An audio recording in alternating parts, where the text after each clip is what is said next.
que al final la convocatoria de huelga y este tipo de movilizaciones nos benefician a todos y a todas. ¿Qué tal? Estamos aquí con Antonio de nuevo. Hola Antonio, ¿qué tal? ¿Cómo estás? Buenas, Paul, ¿qué tal? ¿Cuánto tiempo, eh? Sí, sí, demasiado. Nada, como sabéis, volvemos con los miércoles de asesoría laboral en directo, que es un programa que empezamos a hacer el año pasado. Esperamos que no solo sirva para resolver asesoría laboral, que es el sentido o el principal motivo de estos directos, sino también para crear un poquito de conciencia de clase y aprender a organizarnos y a hacer valer nuestros derechos en el puesto de trabajo. Antonio muchas veces se preparaba la temporada pasada pues una pequeña explicación, una pequeña formación de un tema que le parecía interesante y además si había consultas o dudas sobre cualquier tema que tengáis sobre del ámbito laboral que nos queráis compartir y os damos una primera asesoría, una primera orientación sobre la duda o la consulta que tengáis, pues también ya sabéis que estamos encantados de hacerlo. Pues comentamos un poco la actualidad de noticias a nivel como laboral y sindical que ha habido últimamente, Antonio, que por ahora no hay ninguna consulta, así que comentamos un poco este par de noticias que decíamos antes, si te parece. Uno de los temas yo creo que más se ha hablado últimamente es lo del tema del salario mínimo interprofesional, ¿no? El famoso SMI. Mm. Y es una cosa que se habla en los medios de comunicación, hemos visto críticas por parte de la patronal, incluso negándose a firmar este incremento, bueno, este ridículo, ¿no? Entre comillas, aunque ayudará a muchas familias y a muchas trabajadoras y trabajadores, pero es ciertamente insuficiente, ¿no? Estamos hablando de que ha subido de 950 euros brutos a 965 euros brutos. Estamos hablando de un incremento de 15 euros. Sí que es cierto que estos 15 euros son mensuales en 14 pagas. Si hablamos de 12 pagas, con las pagas prorrateadas, sí que estamos hablando de una cantidad de 1.125 euros, Paul. Es decir, el salario mínimo interprofesional, para que todo el mundo lo entienda, se fija en 1.125 euros en 12 pagas. Uh-huh. ¿Esto es positivo? Sí. ¿Por qué? Porque va a beneficiar sobre todo a trabajadores y trabajadoras del ámbito precario, ¿no? Estamos hablando de temporeros y temporeras, de empleados y empleadas del hogar, trabajadores y trabajadoras que trabajan a jornadas, jornaleros. Entonces, el salario mínimo interprofesional afecta mayoritariamente a este tipo de colectivos y trabajadores y trabajadoras. ¿Es bueno? Sí, porque lo aumenta, pero es insuficiente. El gobierno, como mínimo, podría haber llegado a los 1.000 euros mensuales perfectamente. No era descabellado hacerlo. Y en cambio no ha tenido la valentía de llegar a esos 1.000 euros mensuales brutos. Estamos hablando que países como Francia o Alemania tienen alrededor de 1.500 o 1.600 euros de salario mínimo interprofesional. Está claro que tiene un nivel de vida, ¿no? Y unos precios diferentes a los del Estado español, pero nada de ello obsta para que en nuestro país, como mínimo, ¿no? Cuando se habla de mileuristas, que parece que sea un lujo, ¿no? Ser mileurista, como mínimo, el salario mínimo interprofesional llega a los 1.000 euros. Eso es algo que se tendría que haber puesto encima de la mesa, quiera la patronal, no quiera la patronal, o no quiera nuestro socio de gobierno, ¿no? Hablando de Unidas Podemos, el PSOE, que no quería en este sentido. Ya que Mm. tienen el Ministerio de Empleo y Seguridad Social, deberían de haber puesto las cartas sobre la mesa para forzar este incremento. Recordemos que los precios no paran de aumentar. Estamos hablando de que con respecto al año anterior, el IPC, que es el índice de precios al consumo, ha aumentado en torno a un 2,9%. Y estamos hablando de que esta subida del SMI es de 1,7%. Es que ni tan siquiera esta subida es acorde a la subida de precios que se está produciendo en la actualidad. Y ya por último comentar que la propia patronal y los sindicatos, mal llamados mayoritarios, ¿no? Que estaban en esta mesa de diálogo y negociación, están firmando convenios colectivos con incrementos salariales del 2,2, 2,3%. Por ejemplo, aquí en Valencia, el convenio colectivo de panaderías y pastelerías de la Comunidad Valenciana. ¿Qué quiero decir con esto? Que se puede, sí se puede incrementar el SMI por encima del 1,7. Se puede porque la patronal y estos mismos sindicatos lo están pactando en los convenios. Parece que al final lo que se pretende es que determinados sectores, ¿no? Temporeros o temporeras, jornaleros, tengan salarios inferiores a los de otros sectores más privilegiados. Y eso es totalmente injusto. Que Mm. un técnico en informática o cualquier otro, ¿no? Otra profesión tenga un incremento superior a la de una empleada del hogar, pues tiene un contenido discriminatorio que incluso podría ser discriminatorio por razones de género. Y es algo para hacérselo mirar, ¿eh? No solo del gobierno, sino de los propios sindicatos y patronal, que están firmando estos incrementos en otros sectores. Bueno, y además lo que decías, ¿no? Que bueno, lo que más se ve quizá es el precio de los alquileres, sobre todo en las grandes ciudades, que está por las nubes. El otro día no sé quién decía que si tenías trabajo o no tenías problema para pagar el alquiler. Evidentemente con estas declaraciones se ve muy claramente cómo de desconectados están en la clase política de la realidad material de las personas de clase trabajadora, porque ni de broma con este salario mínimo se llegan a pagar los alquileres que se están pidiendo. Y es lo que dices que al subir el IPC, ¿no? Al subir los precios más de que lo que sube el salario mínimo interprofesional, al final es un poco menos de empobrecimiento, pero sigue habiendo un empobrecimiento de la clase trabajadora. Claro, cuando tú tienes que dedicar más del 60% de tu salario, o el 80% en estos casos, a una renta de alquiler, automáticamente eres un trabajador o trabajadora empobrecido o empobrecida. No dejas de ser un trabajador o trabajadora precaria. Y si hablamos ya de la energía, ya mundo aparte. Al final te condenan a Total. compartir piso, te condenan a no poder independizarte, te condenan a vivir un poco en la miseria, ¿no? Con este tipo de empleos. Te comento un par de dudas que han Sí. pasado por aquí. La de Andlinks, te lo comento antes que la de Repatrix, porque creo que la de Andlinks es específicamente de este tema. Dice: hola compas, Antonio, estando en situación de IT por contingencias comunes, ¿también se aplica esta subida de 15 euros? En realidad no, ¿vale? Al uso no. Lo que ocurre, la IT, la prestación por IT de incapacidad temporal, se calcula en función de la base de cotización, ¿vale? Tenemos que mirar en nuestra nómina, en la parte inferior, hay un apartado donde pone base de cotización, contingencias comunes, o base de cotización accidente, o base de cotización AT-IT. Hay que mirarlo. Esa base de cotización es la que luego el INS o quien proceda hace el cálculo en función de esa base de cotización. Por ejemplo, si tú tienes una base de cotización de 1.000 euros mensuales y caes en una baja médica, en una incapacidad temporal, dependiendo de los días que estés de baja, te corresponde una prestación. Y dependiendo de tu convenio colectivo, a veces hay complemento. ¿Qué ocurre si tú tenías un salario mínimo, si tú venías percibiendo un salario mínimo y te han incrementado este SMI? Que esa base de cotización se verá también incrementada. Por lo tanto, como se calcula esa prestación en base a la base de cotización, también podrás tener una prestación superior.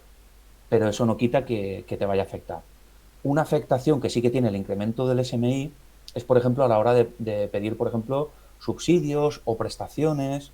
El Estado suele calcular el SMI, ¿vale? Suele tener en cuenta el SMI para generar prestaciones de todo tipo. Y no solo eso, sino que recordemos que el SMI, el salario mínimo interprofesional, es inembargable. Esto es muy importante, Paul, y la gente no lo suele saber. ¿Qué quiere decir esto? Que si yo tengo cobro 1.500 euros, 1.125 mensuales nunca me los podrán embargar, porque se considera que es inembargable, que es necesario para vivir. Te comento, Antonio, la que decía Repatrix. Trabajo en el sector Contact Center, jornada parcial, 30 horas exactamente, igual que mi compañero. Exactamente igual que mi compañero. Los dos cobramos por encima del convenio. A mí me dan complemento personal y a él complemento voluntario. Él cobra más que yo, he pedido explicaciones a la empresa y me han dicho que se trata de negociaciones privadas y que no me corresponde cobrar lo mismo porque el salario base de convenio es igual, gracias. Es decir, que por complementos hay una diferencia en el salario final y le dicen que no hay ninguna irregularidad al respecto. A ver, aquí dos cuestiones. Primero, que cualquier mejora que se haga del convenio colectivo debe de constar en la nómina y suele aparecer. Tenemos el salario base y luego, como bien comenta la compañera, puede haber una mejora voluntaria, un complemento personal, que es lo que le han puesto a ella, etcétera, etcétera. Estos complementos suelen ser absorbibles. Significa que si el salario, por ejemplo, el convenio colectivo mejora el salario, a mí no me tienen que mejorar el salario, porque estoy por encima del convenio, entonces queda absorbido. ¿Vale? Eso es lo que llamamos absorción o compensación. Si el convenio mejora mi salario, yo tengo por encima y queda absorbido en la mejora voluntaria. Por lo tanto, la mejora voluntaria se reduciría y mi salario base aumentaría, pero me quedaría exactamente igual. Lo que comenta la compañera es si puede ser discriminatorio, ¿no? Entiendo que van por ahí los tiros. A ver, en un principio, no. Con carácter general, no. Si hay un pacto o hay un pacto con ese trabajador en aumentar el salario por X circunstancias, no tiene por qué per se ser discriminatorio. Ahora bien, si es una cuestión, por ejemplo, que afecta directamente a una cuestión de género, por ejemplo, a una cuestión de raza, a una cuestión de lo que sea, que pueda llegar a ser discriminatorio, es decir, yo tengo un salario inferior por el mero hecho de ser mujer y tengo posibilidad de demostrar que esa diferencia salarial va en función de mi sexo o de mi género, quizás sí que se podría plantear una demanda por discriminación, ¿vale? Como digo, con carácter general, no. Pero si somos capaces de probar que esa circunstancia se está produciendo por ese hecho, sí que podríamos llegar a demostrar que es discriminatorio. Las empresas tienen libertad, eso es una cuestión, la verdad, que no está apenas regulada. La empresa tiene libertad para llegar a un pacto, ¿no?, con los trabajadores, y yo en mi contrato puedo tener un salario diferente al de otro trabajador o trabajadora, aunque haga las mismas funciones, cuidado. Lo que no puede ser es inferior. Lo que no puede ser es inferior a lo que marca el convenio. Pero yo puedo tener un complemento diferente a la de que tengo a mi lado. Ahora bien, si ese complemento se repite todo en hombres y no en mujeres, estaríamos hablando de una discriminación directa o indirecta, por poner un ejemplo. Dice que ok, gracias. Gracias a ti. Y que no hay plan de igualdad. Esto no lo acabo de entender. En la empresa, entiendo. Sí, pues eso es obligatorio en función del número de trabajadores y tal. Desde hace muy poco se publicó la normativa y eso sí que es denunciable. Eso directamente te diría que pusieras una denuncia a la inspección de trabajo. No desconozco si hay representación legal de los trabajadores o no en la empresa, pero disponer de un plan de igualdad es obligatorio. Entonces eso sí que es sancionable directamente. La otra Sí, consulta que hay por ahora es la de Cyberpunk, que dice ¿cuánto tarda en prosperar una demanda por no cobrar los días que he trabajado? depende del juzgado. Es que ahí no te puedo dar una respuesta. Por ejemplo, en Valencia están tardando las reclamaciones de cantidad, que son a las que tú te refieres, cuando una empresa te adeuda una cantidad salarial o lo que sea. Aquí en Valencia estamos hablando de que desde que pones la demanda hasta que te dan fecha de juicio, aproximadamente entre 6 meses, 8 meses o incluso un año. Ahora han reforzado algunos juzgados. Pero no te puedo, Cyberpunk, no te puedo dar una respuesta concreta porque depende de los juzgados de cada demarcación territorial, ¿eh? Estamos hablando del famoso SMI.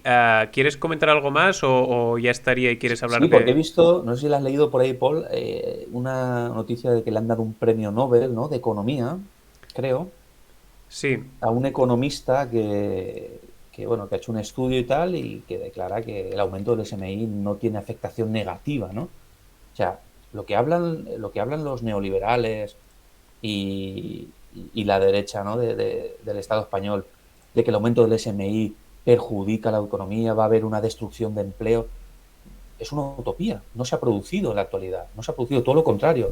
Lo que se plantea es que ese aumento del SMI lo que produce realmente es un incremento del consumo, ¿no?, por parte de los trabajadores y trabajadoras que ven incrementado su salario y por lo tanto pueden consumir más o pueden gastar más en el consumo y por tanto aumentaría la contratación. Lo digo sin ser economista yo, Paul, pero por lo que hemos Mm. leído de la noticia. Otra pregunta que hace Cyberpunk ¿es legal que varios trabajadores fichen como operario uno? No sé a qué se O refiere sea, con todos como operario con el 1. mismo nombre, entiendo. No, no. Los fichajes deben de aparecer los datos personales o como mínimo una posibilidad de identificación de quién es esa persona trabajadora que está fichando. Vale, pues seguimos, Antonio, que ha sido Sí, movidita esta como semana, estas la verdad. últimas semanas con Sí, el tema de la huelga de Tubacex, que es una huelga que nos hace muchísima ilusión que haya terminado bien, como suelen ser las huelgas sostenidas y respaldadas por una amplia base de la plantilla, como era este caso. Que bueno, nos hace mucha ilusión, igual algunas no lo sabéis porque las entrevistamos aquí en directo hace ya unos meses cuando llevaban ya bastantes días, ¿no?, de huelga. sí. Y nada, pues desde entonces, bueno, nos dijeron algo muy bonito, ¿no?, que desde que hicimos la entrevista aquí, pues que el apoyo que recibieron por redes desde entonces fue un Fue punto de mayor. inflexión y fue como mucho mayor el que recibieron desde ese momento.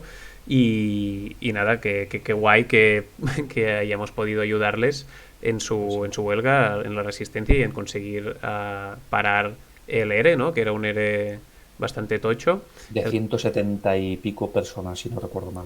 el que les planteaban. Y nada, pues el ERE se ha parado, han vuelto a entrar, la empresa vuelve a funcionar y no se ha caído nada, no se ha caído el mundo, no, Eso es.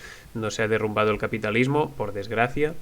Y ahí siguen todas las trabajadoras y trabajadores en su puesto de trabajo gracias a la fraternidad, al apoyo mutuo y a la solidaridad colectiva de la clase trabajadora. Vamos a ver la noticia que está por aquí y Mm. cuéntanos, Antonio, cómo lo ves tú. A ver, recordemos que son más de 200 días, han sido más de 200 días de huelga. Es una huelga indefinida potente, potente. Y que ha podido resistir también gracias sobre todo a la solidaridad, ya no entre ellos y ellas, sino del resto de la sociedad y de la clase trabajadora, cajas de resistencia, donaciones, apoyo y concentraciones en todo Euskal Herria, pero también en otras partes del Estado. O sea, ha sido una huelga ejemplar y que debe de enseñarnos que este tipo de conflictos, si se mantienen en el tiempo, hay capacidad y hay una buena estrategia, surten efectos. Eso de que las huelgas no sirven para nada, este es un buen ejemplo de que las huelgas sí que sirven. Y era una huelga que a todas luces se podía prever como que se podría perder, ¿no?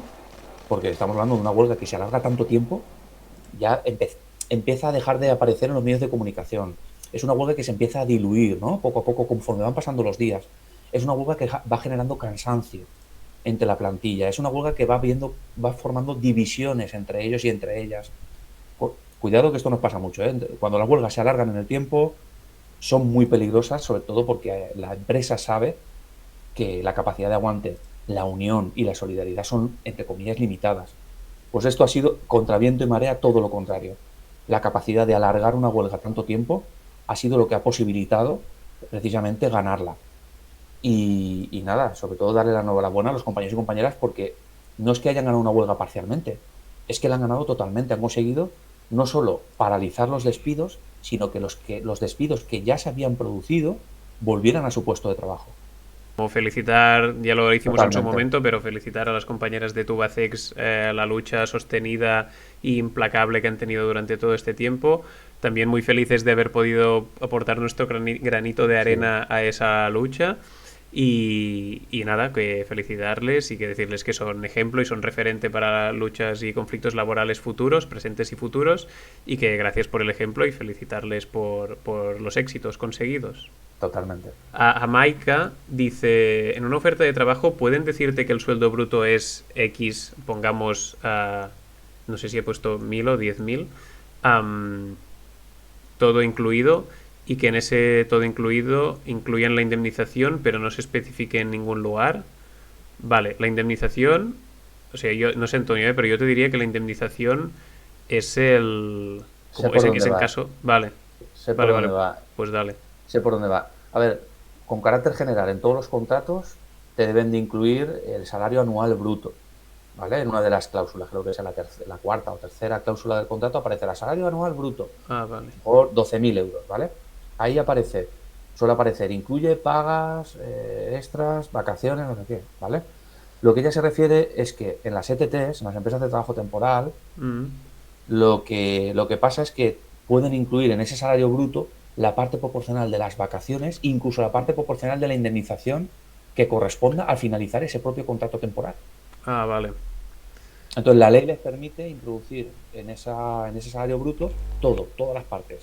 Salario base, pagas extraordinarias, vacaciones, ojo, porque es el único tipo de empresa en la que permite pagar las vacaciones y no disfrutarlas.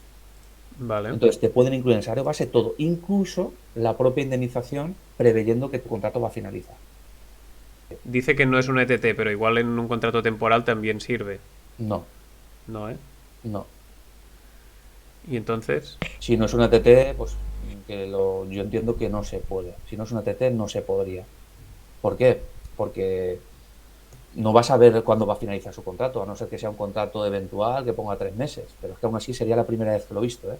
Yo entiendo que eso no se puede. Vale. Y que lo consulte con el sindicato de confianza más cercano, con un asesor que mire, pues eso, el contrato y que mire el tipo de empresa y qué tipo de contrato tiene. Pero yo eso no lo he visto, ¿eh? Fuera de las ETTs. Vale. Pues nada, si no hay ninguna cosa más respecto a esto, vamos avanzando y hablamos de la última huelga, que ya nos quedan 10 minutos, Antonio, así que Sí, vamos a hablar de la última huelga, que es evidentemente pues la de Renfe, ¿no? sí, la huelga Que, de maquinistas de Renfe. que hay Sí, de sí, esta sí, huelga, sí. Antonio. Dice, bueno, estoy leyendo una noticia. Sí, Aglomeraciones en la primera jornada de huelga de maquinistas de Renfe en Barcelona, Valencia y Madrid. Los trabajadores que piden el cumplimiento del plan de empleo, así como la recuperación de todos los puestos de trabajo y los servicios que se han suprimido en los últimos meses, entre otras reivindicaciones, continuarán con esta situación hasta el 12 de octubre. Al final no se llegó al 12, se paró un poco antes, ¿no? Y las reivindicaciones eran pues cumplir el plan de empleo y de los acuerdos sobre el traspaso de competencias, así como la recuperación de todos los puestos de trabajo y los servicios que se han suprimido en los últimos meses, que son 700 empleados menos y menos de 1000 trenes al día. O sea, 1000 trenes al día menos. menos. Hmm. Claro, aquí la clave de esta huelga son las reivindicaciones. Yo creo que es lo que hay que poner en valor. Estamos acostumbrados o acostumbradas a ver huelgas, convocatorias de huelgas, pues más de la empresa privada, ¿no? donde sobre todo se piden reivindicaciones, evidentemente, para mejorar o hacer respetar los derechos laborales de las personas trabajadoras que convocan esta huelga. En este caso, al ser un servicio público, la convocatoria de la huelga tenía el sentido en mejorar el servicio público, porque mejorar el servicio público es mejorar también sus condiciones de trabajo, quitar la sobrecarga de trabajo, que entren nuevos compañeros y compañeras para que puedan llevar los trenes, que puedan haber más turnos, que puedan haber más servicio, que al final todo ello repercute en un mejor servicio para el resto de la ciudadanía, ¿no? Y yo creo que es lo que hay que poner en valor, que al final la convocatoria de huelga y este tipo de movilizaciones nos benefician a todos y a todas. En este caso porque es un servicio público y es un beneficio directo, ¿no?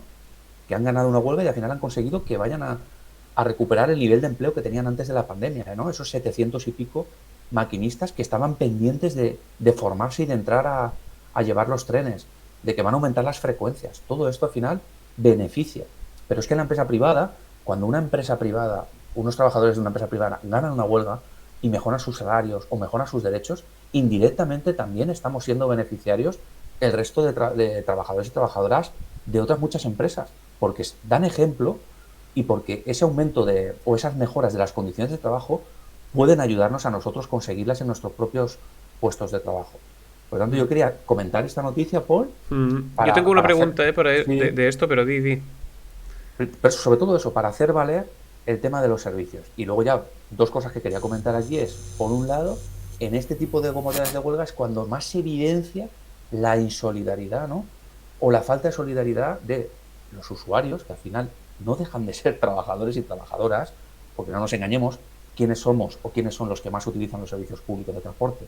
Al final, la clase trabajadora. Pues bien, estos usuarios son al final los que más se enfrentan con los propios trabajadores y trabajadoras que están haciendo una huelga y además por el beneficio de todos y todas, ¿no? Es paradójico y por eso yo creo que es importante hablarlo. Estos usuarios y usuarias lo que tienen que hacer es enfrentarse a la empresa, que en este caso es una empresa de capital público, que es Renfe, que es la que ha ocasionado este conflicto, es la que ha eliminado las frecuencias, es la que ha reducido el personal. Las quejas, hay que hacerla contra la empresa, no contra los propios trabajadores y trabajadoras que están luchando porque tú tengas un mejor servicio ferroviario. En todo caso, esto que te decía, había como vídeos bastante tristes de personas como abucheando a los maquinistas una vez habían parado el tren, ¿no? Personas diciendo, estáis jugando con el pan de la gente, ¿de qué vais? Impresentables, no sé qué, pegando patadas a la puerta, ¿no? del maquinista y abucheando, y bueno, era como esto bastante triste por lo que tú dices, ¿no? Que al final es una falta de empatía y solidaridad entre clase trabajadora que se te cae bastante el alma a los pies. Pero yo te quería preguntar, Sí. bueno, claro, porque también es un servicio del que dependen muchas personas para llegar a su lugar de trabajo. Entonces, para estas personas que ven que por una causa ajena a su control, ¿no? Su única forma de llegar al lugar de trabajo es ir en tren. Y el tren no funciona, y tú estás una hora parada en el andén y el tren no llega. Y pasas una hora y media y el tren no llega. Y dices, bueno, no hay buses, no me puedo pagar un transporte privado, no lo tengo, no puedo llegar. ¿Qué justificación tienen las personas trabajadoras ante la empresa para que las consecuencias de esta huelga no repercutan en ellas, en estas personas trabajadoras individualmente? ¿Cómo se pueden defender? Lo primero que hay que decir es que este tipo de retrasos no sería sancionable en ningún caso. Es decir, no sería una infracción del trabajador a la trabajadora, no sería un retraso que la empresa me puede poner una sanción leve o grave. Vale, ni ¿Vale? siquiera Eso es leve, importante ¿eh? porque está, Vale. no, porque está justificado. Vale, vale. Esto Como tú bien quería, dices, esto quería sí. decirte. Eso es lo primero, es algo ajeno a mí y además era sabido y notorio, ¿no? Por los medios de comunicación. Sí, yo puedo pedir un justificante de Renfe y lo presento, ¿no? Para darle un poquito más de azúcar, ¿no? Cuando más azúcar, cuando más sucre, más dolç. Pero aparte de eso era notorio, estaba en los medios de comunicación, todo el mundo, por lo tanto, yo Todo el con mi mundo lo billete, sabía, sí. todo el mundo lo sabía, con mi billete y tal, puedo justificar y la empresa no me puede sancionar.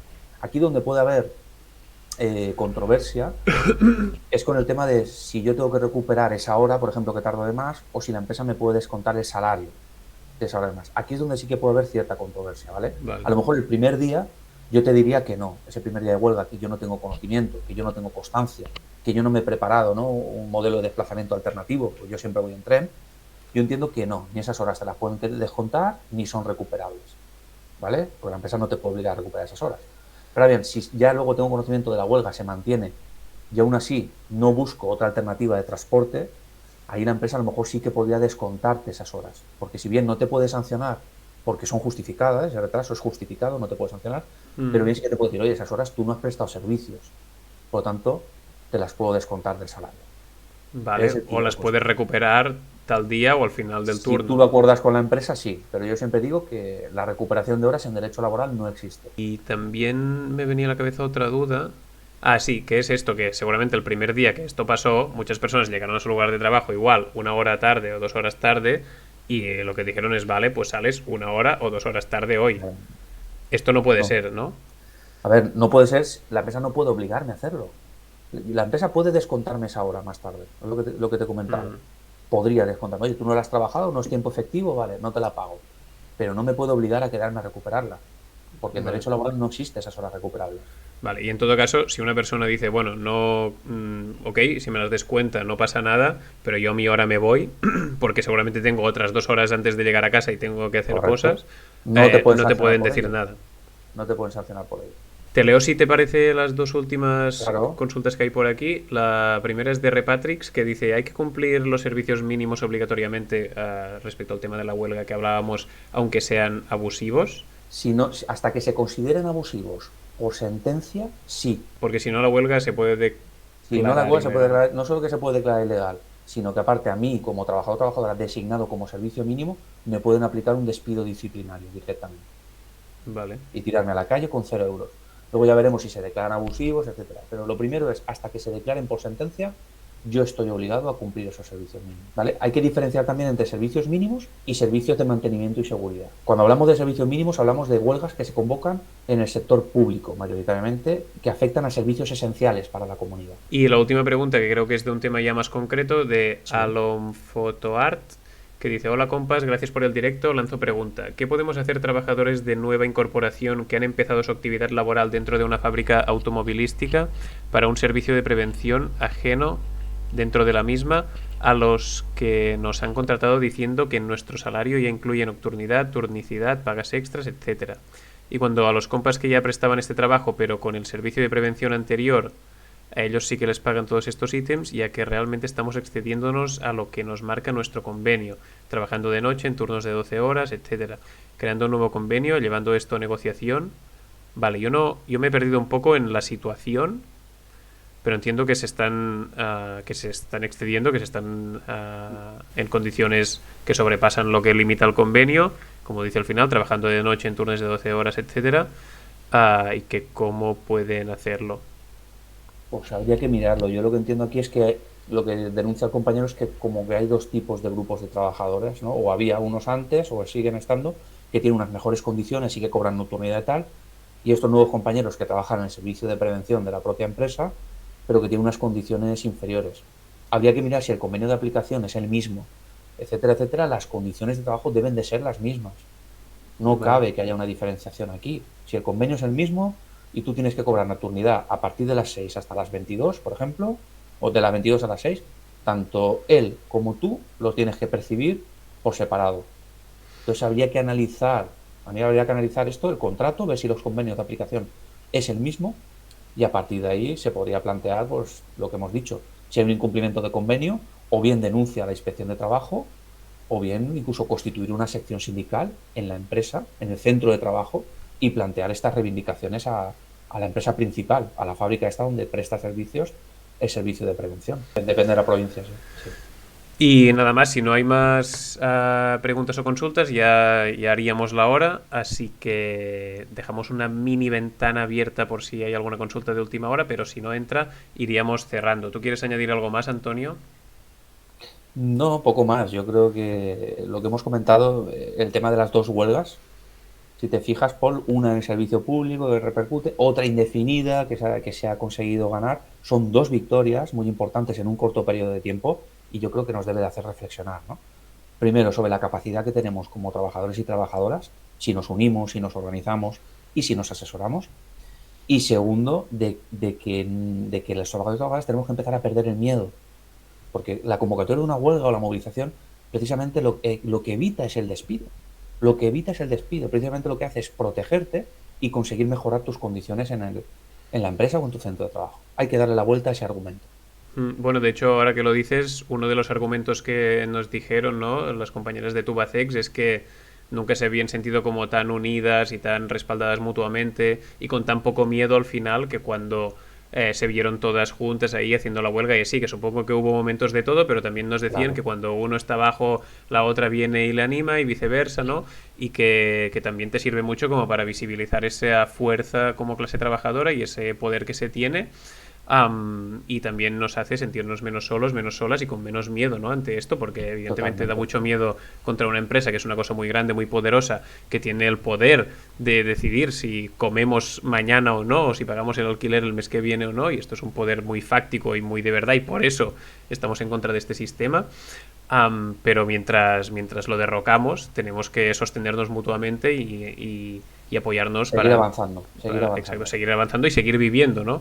Lo Correcto, mejor posible. correcto. Y nada, y nos decían esto, ¿no? Que contra el miedo y contra la parálisis un poco en la que se encontraron al saber la noticia del ERE, pues verse ahí juntas, unidas, luchando por un objetivo común, cuando uno no puede llegar al otro y así, les dio Es mucha lo que les fuerza y dio la mucho fuerza. ánimo. Gracias a todas y a todos y a todas por estar aquí. Esperamos que os haya ayudado y os haya gustado. Mila Esquer también, a Maika, que nos dice. Volvemos el miércoles que viene con más asesoría laboral con Antonio. Ya sabéis, cualquier duda, consulta que tengáis, la traéis aquí. Si hay algún colega, familiar o lo que sea que también tiene alguna duda, o le transmitís vosotros la consulta o le decís que se conecte y nos la haga llegar. Y nada, como siempre decimos, un abrazo muy fuerte a todas y a todos, un beso enorme, cuidaros mucho, apoyaros y solidarizaros en vuestro trabajo con vuestras compañeras. Patons, chao, chao. Un abrazo, hasta luego.